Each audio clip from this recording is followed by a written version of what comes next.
Bueno, ahora, después de este relato, ¿no? que yo creo que a todos nos ha calado mucho, agradecer de nuevo a Michael, a Susan y a Angela que hayan querido estar hoy con nosotros. Vienen de muy lejos. Thank you very much, Angela, Michael and Susan. Y bueno, ahora tenemos con nosotros a alguien que creo que no necesita presentación. Ha hecho un gran esfuerzo, y lo sabemos, por estar hoy aquí con Covite y con la Universidad Camilo José Cela. Así que os dejo con Pedro J. Ramírez. Muchas gracias.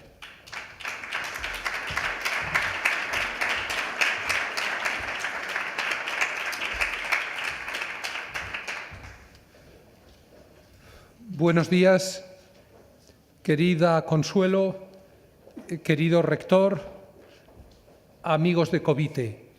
Vengo de inaugurar un curso de verano en el Escorial. No os preocupéis, no era el de Urkullu. El curso de verano dedicado a los 25 años del mundo. Y claro, lo primero que he hecho, una de las primeras cosas que he hecho, pues ha sido recordar a Julio Fuentes, a Julio Anguita Parrado y, naturalmente, a José Luis López de la Calle. En el mundo siempre nos hemos considerado parte de la familia de las víctimas del terrorismo, porque alguien que era carne de nuestra carne, sangre de nuestra sangre, fue asesinado de la manera vil y abyecta en que lo fue José Luis López de la Calle. Y su recuerdo siempre ha sido una inspiración para nosotros y siempre ha pesado a la hora de tomar posición en todos estos debates. Hay una circunstancia, veo caras amigas aquí, hay una circunstancia, además, que vincula a nuestro periódico, al diario El Mundo, precisamente hoy, con estas jornadas, y es la significativa información que Fernando Lázaro, el gran Fernando Lázaro, el mismo periodista que descubrió el infame chivatazo del Faisán, pues hoy publica en relación a los vínculos que unen a esta nueva estrella pop de la política española, a quien parece que ahora todos cortejan hasta en los hoteles de 5 estrellas, pues con las tramas de apoyo a ETA. Y esta información, en concreto con Herrera, esta información creo que es muy significativa porque ayuda a interpretar esa frase que tanta indignación nos produjo, estoy seguro, cuando precisamente en ese desayuno del Rich, este señor, el líder de Podemos, el eurodiputado Pablo Iglesias, dijo que la violencia de ETA tenía explicaciones políticas. Claro, luego aclaró que explicar no es justificar, pero es que él ya había justificado previamente. Lo había dicho un año antes en un vídeo que ha circulado y que seguro que habréis escuchado. Dijo literalmente: la Constitución que se instaura en este país no instaura una suerte de reglas del juego democráticas, sino que de alguna manera mantiene una serie de poderes que de forma muy lampedusiana lo que han hecho es cambiarlo todo para que todo siga igual, permitiendo la permanencia de una serie de élites económicas en los principales mecanismos y dispositivos de poder del Estado español. Dice, me gusta contar esto aquí porque quien se dio cuenta de eso desde el principio fue la izquierda vasca y, ojo, y ETA. Por mucho procedimiento democrático que haya, hay determinados derechos que no se pueden ejercer en el marco de la legalidad española.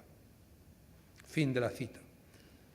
Hay otro vídeo del mismo individuo en el que se refiere encomiásticamente a la guillotina.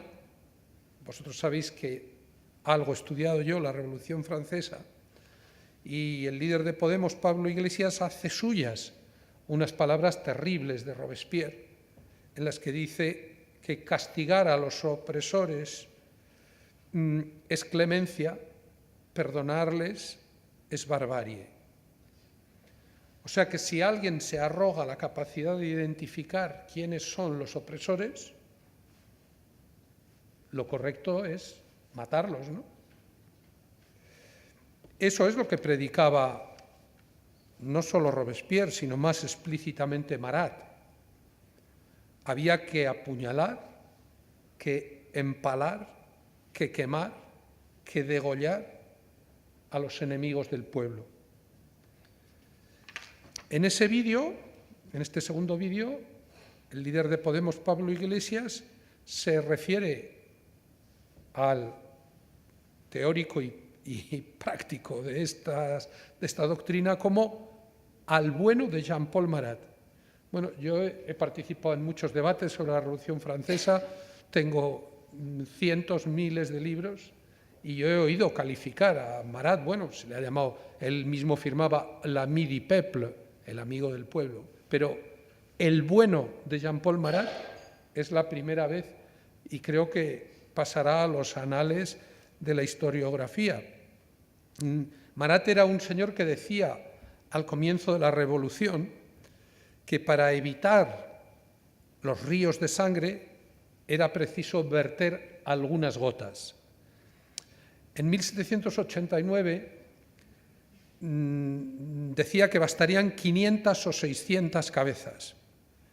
En 1790 ya había subido a 10.000.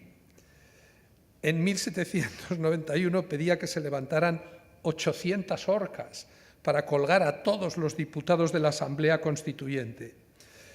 Y pronosticaba que en el año 1792 los patriotas cortarían 100.000 cuellos. Dice, y eso será una maravilla. Y justo ya en 1793, que es el periodo que yo he estudiado en mi libro El primer naufragio, él ya decía que con 500 o 600.000 víctimas sería suficiente, ¿no? Es verdad que, como dice Pablo Iglesias, la Revolución Francesa alumbró la modernidad política y la democracia representativa, grandes ideales, la separación de poderes, los derechos del hombre, los derechos del ciudadano, pero la Revolución Francesa también albergó, también alumbró el totalitarismo e incluso el terrorismo como forma de acción política y incluso como forma de actuación del Estado.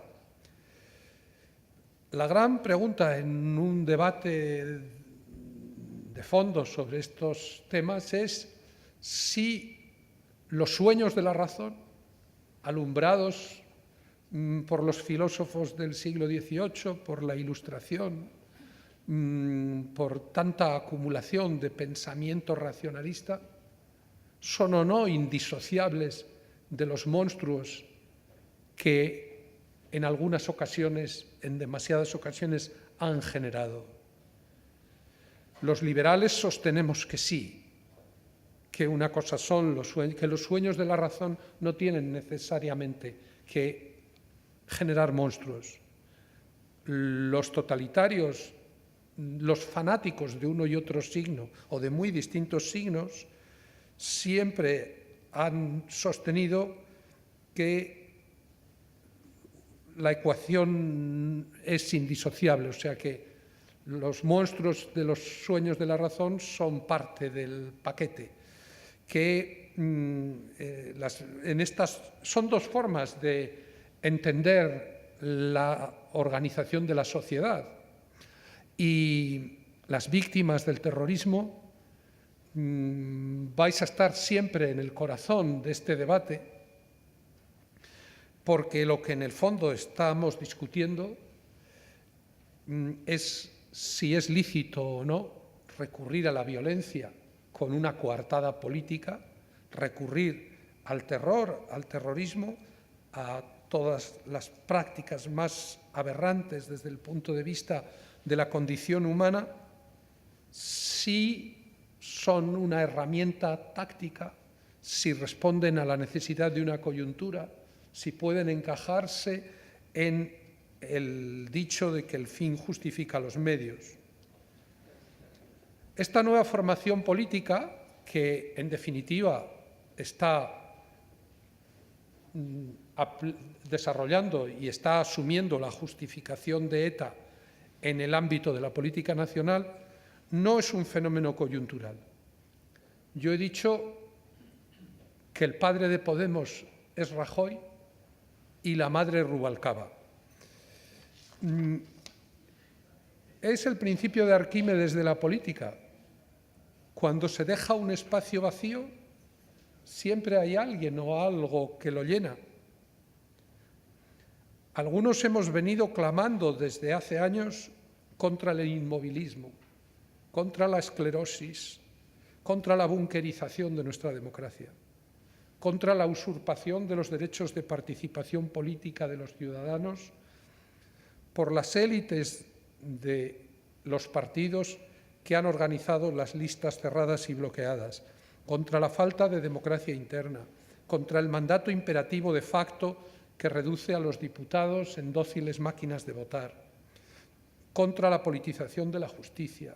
Hemos clamado contra la hipertrofia de las administraciones públicas, contra la opresión e ineficiencia fiscal que impiden crear empleo, contra las concesiones a los separatistas y contra la hoja de ruta que ha permitido a ETA reinsertarse en las instituciones sin pagar por sus crímenes ni disolverse entregando sus armas. Todo es parte de una misma concepción de la política. Si el gobierno de Zapatero creó o agravó muchos de estos problemas, el de Rajoy está dilapidando su mayoría absoluta, no solo sin adoptar medidas acordes con el mandato popular que recibió y por el que consiguió esa mayoría absoluta, en función de un programa concreto cuyos puntos esenciales están siendo vulnerados, sino que ni siquiera está mostrando, a medida que avanza el tiempo, propósito de enmienda alguna. El resultado está siendo el desarme moral, la desmovilización de la moderación, la sustitución del entusiasmo democrático por la abulia tecnocrática y la convalidación práctica del relato de los verdugos en detrimento y para humillación del de las víctimas.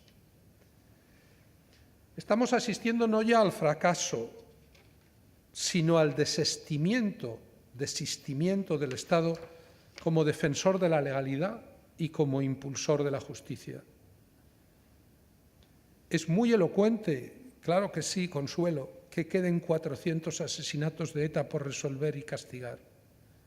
Es muy elocuente, querida Laura, que la mayoría de los crímenes de los GAL, incluido el asesinato de tu marido, y pese a tu tenaz y valiente empeño, continúen impunes.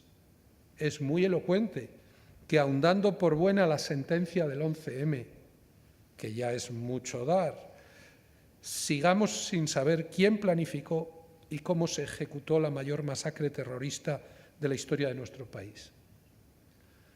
La renuncia del gobierno del PP a intentar averiguar cómo se gestó la conspiración, claro que sí, la conspiración, es decir, la conjunción de una serie de personas con un propósito delictivo.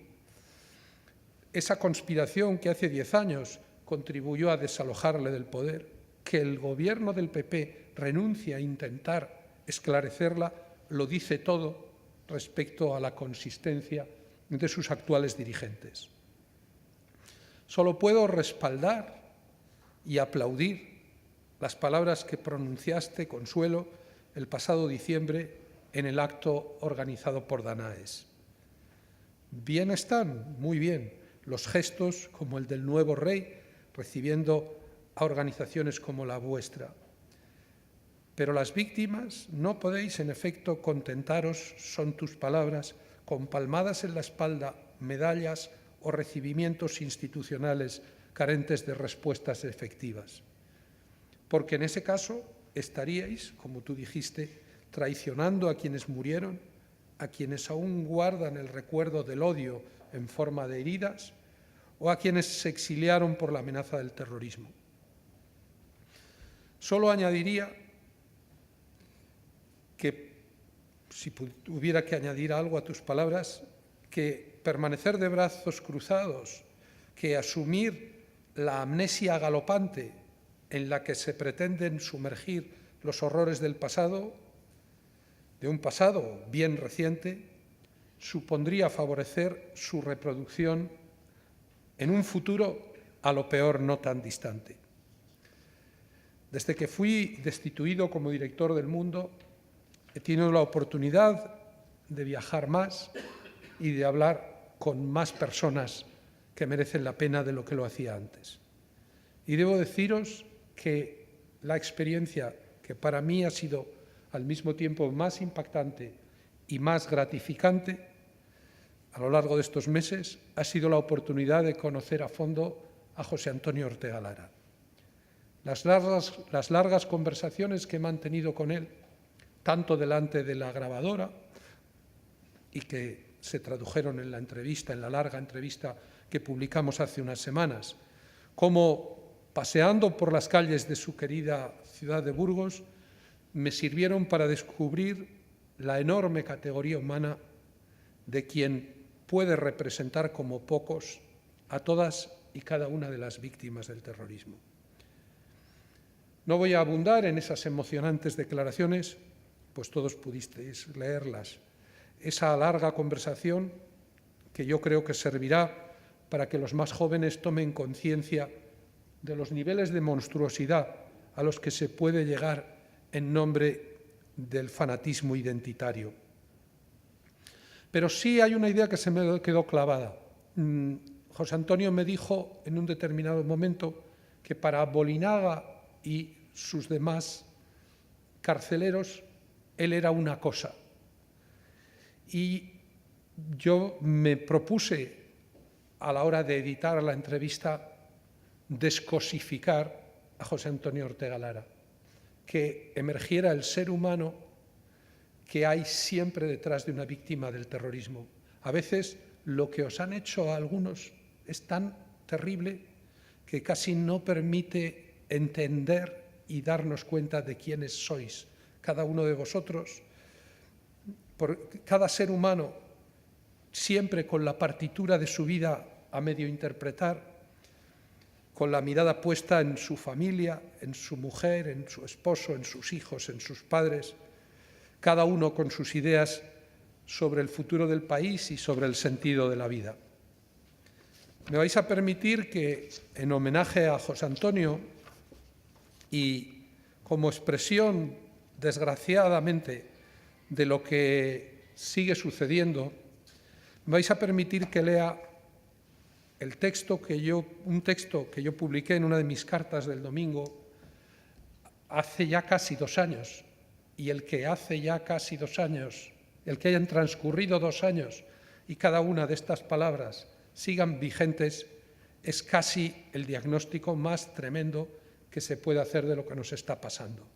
El texto se llama El triunfo de Adolf Eichmann y dice así: miras esas 3 imágenes y te dan ganas de llorar.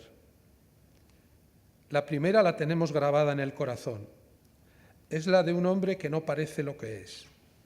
Todo tiene un aire irreal en esa estampa terrible, empezando por la barba, desmesurada y anárquica, cualquiera diría que postiza, siguiendo por las gafas redondas y anticuadas que ocupan media cara, también de guardarropía, o por ese chándal rojo que flota en el vacío como si le hubieran dado 3 tallas de más para resaltar la delgadez extrema, o por esa mirada extraviada y esos ademanes de sonámbulo buscando torpemente referencias físicas. No, detrás de ese guiñapo no puede haber una persona. Tiene que ser un actor cargando las tintas, interpretando la liberación de un secuestrado, como lo de Armstrong llegando a la Luna, o lo de Breton ante la hoguera de las quemadillas. No, el ser humano tiene unos límites físicos y morales. 532 días bajo tierra en 4 metros cuadrados de ataúd. Nadie lo hubiera aguantado, nadie puede ser tan infame como para imponer a otro una tortura así. No, eso no pudo suceder. La segunda imagen llevamos viéndola desde hace casi un mes en la televisión. Es la de un hombre que no es lo que parece, porque ese enrejado que siempre enmarca su rostro no corresponde a los barrotes de una celda, solo es la trama que protege la ventana de una confortable habitación de un hospital. Tampoco él es un senador romano, aunque el pelo plateado y la venerable barba blanca perfectamente recortada estén reclamando la compañía de una toga.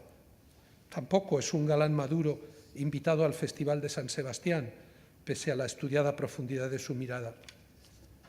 Tiene cáncer, pero aún no se le ha caído un solo pelo.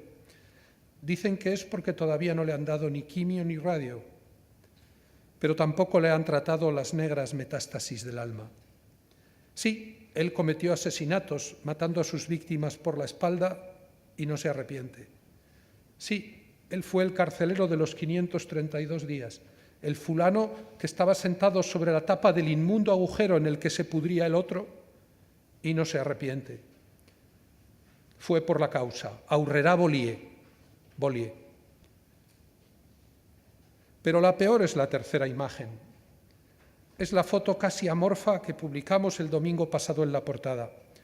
Son miles de individuos sin rostro ni nombre, solo cabecitas de alfiler, obedientes gregarios que avanzan resueltos detrás de una pancarta. En ella no hay retratos ni emblemas, tampoco pone Gora ETA o ETA Mátalos, aunque casi sería mejor que lo hiciera, porque la pancarta es la más ofensiva, la más hiriente, la más repugnante, la más repulsiva que se ha paseado nunca. En ella solo se habla de derechos humanos, pero no son los de los asesinados, sino los de los asesinos. No son los de los torturados, sino los de los torturadores. No son los del pobre hombre que estaba ahí abajo enterrado en vida, sino los del monstruo que se sentaba encima de la tapa. Los derechos humanos de los presos enfermos, como si entre los etarras hubiera alguno que no lo estuviera. A la vista de ciertas resoluciones, cualquiera diría que la Audiencia Nacional, creada como tribunal especial para combatir a ETA, empieza a tener como principal cometido contribuir a que se diluyan las responsabilidades de la banda y como segunda actividad facilitar la imposición de su interpretación de los hechos a la sociedad vasca. Ya puestos, fue una lástima que Gómez Bermúdez no tuviera uno de aquellos días creativos en los que alumbraba sentencias como libros y al autorizar esa manifestación no impusiera un cambio de itinerario, de forma que el cortejo se desplazara unos kilómetros hacia el propio lugar de los hechos. De acuerdo, se autoriza la marcha, pero deberá atravesar la nave industrial de la empresa Halgi en Arrasate-Mondragón. Eso habría permitido a los convocantes cumplir de manera expresa su verdadero fin, rendir homenaje al sacrificio y compromiso de quien durante tantos días tuvo que desempeñar una tarea desagradable. Oye, porque seguro que él era el primero que deseaba que terminara aquello. Oye, que eso no es plato de gusto para nadie. Y es hora de darles las gracias a quienes, como él, han contribuido a que ahora se abra un horizonte luminoso para la nación vasca. Al menos todas las cartas estarían boca arriba. Al menos sería ya ineludible preguntarnos cuál va a ser a partir de ahí nuestra forma de relacionarnos con el mal. Eso es lo que le sucedió a Hannah Arendt, según refleja su brillante biógrafa Teresa García de Caviedes, poco después de emigrar a los Estados Unidos. Lo decisivo, es una cita de Hannah Arendt, lo decisivo fue el día en que supimos de Auschwitz. Fue en 1943. Al principio no lo creíamos. Era como si el abismo se abriese. Antes nos hacíamos a la idea de que cualquier otra cosa que ocurriese podría luego corregirse, enmendarse de alguna manera. La política como todo. Pero esto otro no. Ocurrió algo con lo que no podemos reconciliarnos. Fin de la cita. Al cabo de casi 20 años de angustiosos porqués, la filósofa y escritora tuvo al fin la oportunidad de mirar a Auschwitz cara a cara a través de uno de sus más eficientes y desalmados funcionarios. Se llamaba Adolf Eichmann. Era el encargado de la logística, del transporte, del suministro de madera humana para aquellas estufas en las que se calentaba el Tercer Reich. Un comando del Mossad le había detectado, narcotizado y secuestrado en Jerusalén, en Buenos Aires, hasta lograr trasladarle a Jerusalén en un vuelo regular. Hannah Arendt asistió a su juicio y enseguida entendió que era cierto que, comillas, Eichmann nunca perteneció a las altas esferas del partido. Jamás le habían informado de otra cosa que no fuera de aquello que necesitaba saber para cumplir una tarea específica y limitada. Fin de la cita. Era un soldado, como Bolinaga. El etarra, Bolinaga, le explicó al fiscal Gordillo durante el juicio cuál era su misión en relación con Ortega Lara. Comillas, desde siempre la idea era liberarle, pero ponerle en libertad estaba en manos del gobierno español. Pero no hubo ni un solo gesto por parte del gobierno. Sus propios compañeros de prisión lo pidieron y el Estado no fue capaz de realizar ni un gesto. Terminó diciendo, a lo que Gordillo replicó, ¿y por qué no hubo tal gesto por parte del gobierno? ¿Le tuvieron 532 días secuestrado en un zulo? Y Bolinaga respondió, sí, señor. O sea, que sentía que el verdadero rehén de las circunstancias había sido él, como Eichmann. El truco utilizado era muy simple, escribió Arendt en su relato del juicio de Jerusalén. Los asesinos, en vez de decir qué horrible es lo que hago a los demás, decían qué horribles espectáculos tengo que contemplar en el cumplimiento del deber, cuán dura es mi misión. He ahí la esencia de la depravación moral que ella misma, la propia Hannah Arendt, describió en su libro Los orígenes del totalitarismo. La gran ventaja de este sistema es que el movimiento da a cada una de las capas la ficción de un mundo normal. Era lo que ocurría entonces, lo que ocurre ahora en el País Vasco. ¿Y después de aquello qué?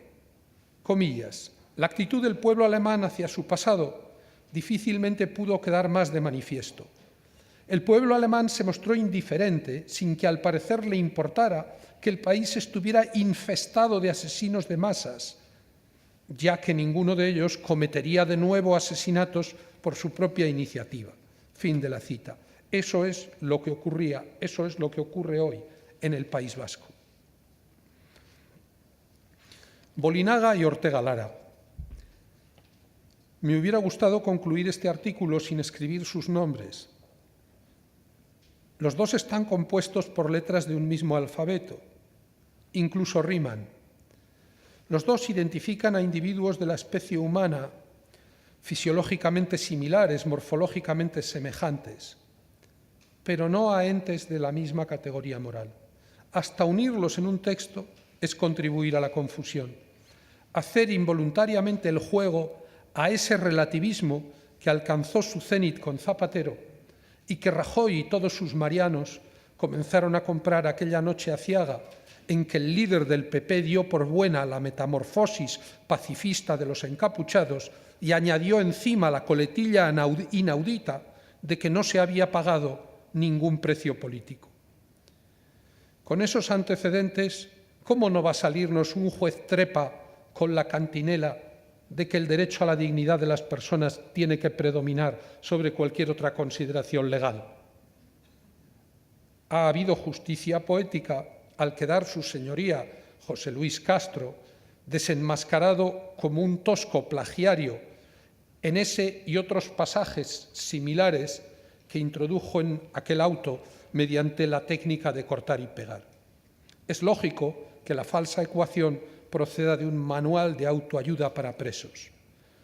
¿O es que acaso las únicas disposiciones legales que preservan la dignidad de las personas son las que permiten conceder beneficios a los peores criminales y todas las demás la pisotean. Este gobierno y ese juez no parecen ser conscientes del diferente significado que puede tener, que ha tenido, la palabra dignidad en unos labios y en otros. Cuando Bolinaga la requería para sí el 16 de agosto, estaba reclamando la oportunidad de pasar los últimos meses, bueno, ya vemos que los últimos años de su vida, arropado por su familia, tomando potes o jugando al mus con sus amigos, narrando tranquilamente a unos y otros sus hazañas, extinguiéndose poco a poco mientras ve germinar el fruto de su lucha y contempla orgulloso cómo otros continúan persiguiendo el mismo fin mediante otros medios. Para Ortega Lara, que a pesar de sus convicciones religiosas terminó trenzando una soga para ahorcarse con las bolsas de plástico en las que desde hacía año y medio debía orinar y defecar en el fondo de aquel agujero tenebroso y húmedo, ya solo quedaba una última manera de entender ese concepto. Como dijo entonces, como me volvió a decir a mí, era el momento de irse en silencio con mi dignidad de persona intacta. Pues sí, dan ganas de llorar.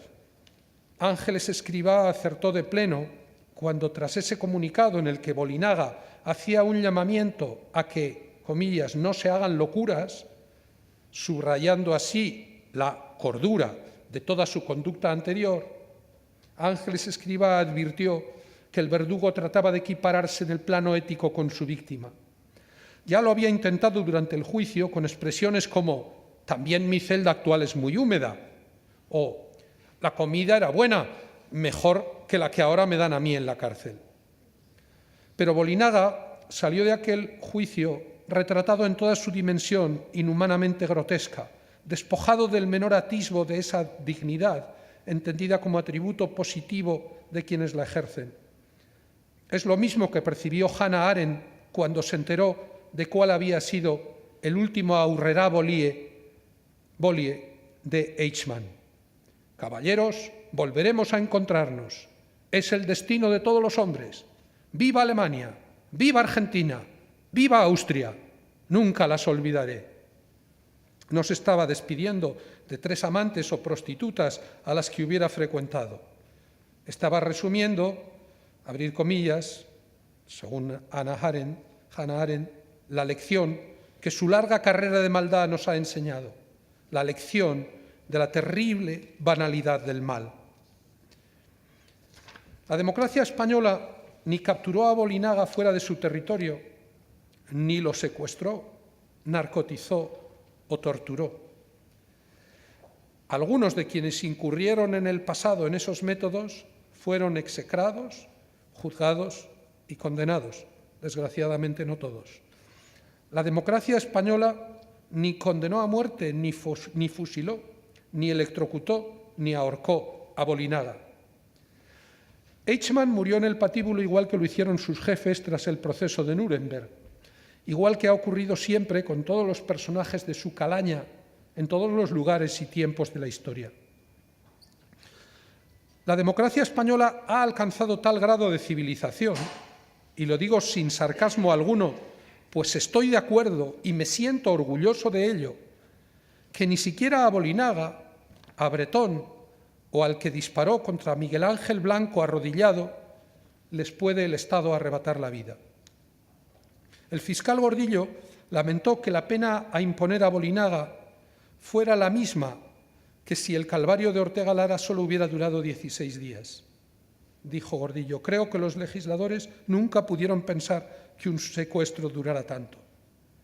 Es cierto, y sería asumible como fallo técnico si todo se hubiera quedado ahí, pero resulta que ni en nuestras peores pesadillas, ni siquiera después de lo ocurrido con de Juana Chaos, podíamos imaginar los legislados que precisamente ese abyecto sicario coaccionaría a un gobierno del PP con la primera huelga de hambre jamás emprendida por un presunto enfermo terminal.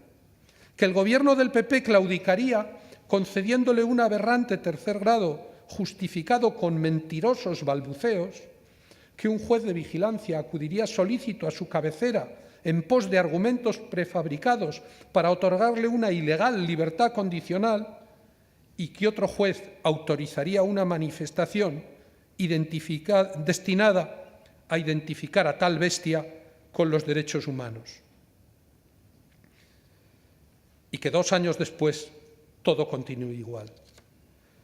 Cuando se nos sequen las lágrimas, nos daremos cuenta de que un Estado así merece que le suceda cualquier cosa, y de que la marcha fúnebre que un día honrará a Bolinaga, como los niños de la isla honraban al Señor de las Moscas, será ya el requiem por todos nosotros. Hoy, 2 años después, solo puedo añadir que cada vez está más claro que de nuevo la encrucijada, que de nuevo el dilema es o civilización o barbarie, y que con un gobierno y un liderazgo como los del señor Rajoy hay posibilidades de que gane la barbarie.